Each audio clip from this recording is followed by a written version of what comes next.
এখন হচ্ছে হাঁটতেছি। এই এলাকায় একটাই সমস্যা, ভ্যান পাওয়া যায় না। এখন হাঁটতেছি, এই যে ভ্যানের পর্যন্ত আসলে স্কুল পর্যন্ত। এখন হেঁটে হেঁটে বাকি পথ দেখি কত দূর ভ্যান।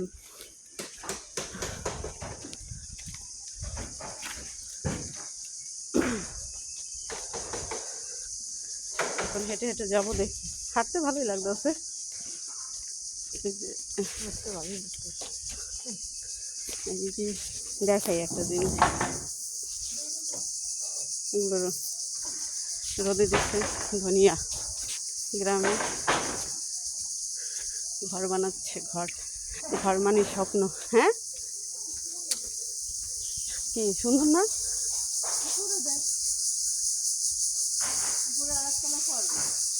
ও, সুন্দর একটা বাড়ি, মানে এরা হচ্ছে নতুন বাড়ি ঘর বানাচ্ছে, বিদেশে গেছে, গ্রামের বাড়ি সবারই।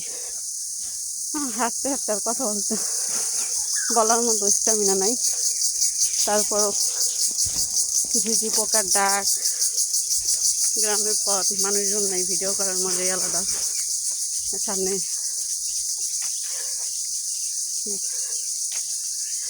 একটা সুন্দর বাড়ি দেখাই।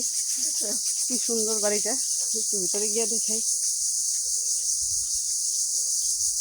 রান্নাঘর, একদম আদর্শ বাড়ি যাকে বলে। আমার ভীষণ ভালো লাগে এমন রান্নাঘর। একতলা রান্নাঘরগুলো আমার কাছে বেশি ভালো লাগে। ওইখানে গাঁদা ফুল ছিল রে, এই যে শিমুল ফুলের গাছ আমার মাথার উপরে। বাবারে, এখানে এইটাই সমস্যা, মানে ভ্যানগুলো অ্যাভেলেবেল না।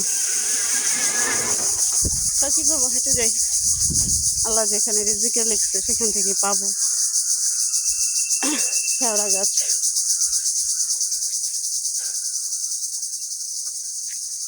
এই যে গোবর দিয়ে এই যে বেনা বানাইছে।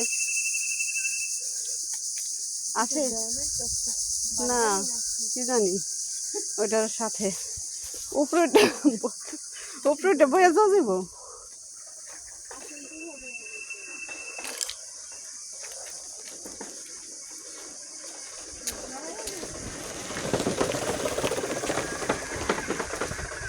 ভ্যান একটা যাচ্ছে, দেখাই।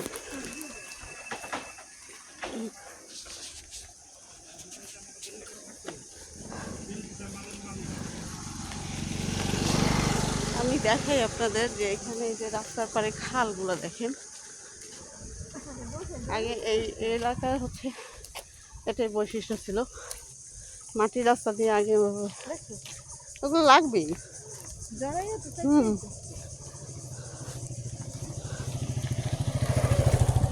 একটা কাঠের ব্রিজ আছে, আজকে একটু কাঠের ব্রিজের উপর দিয়ে হাঁটবো।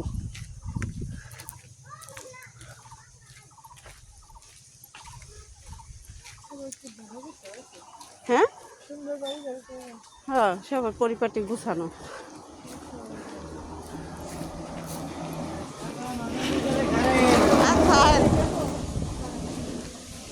আর এই ব্রিজের উপরে দাঁড়াইতে এই জায়গায় একটা ফুলের গাছ আছে, ওই যে এখানে রাখছি।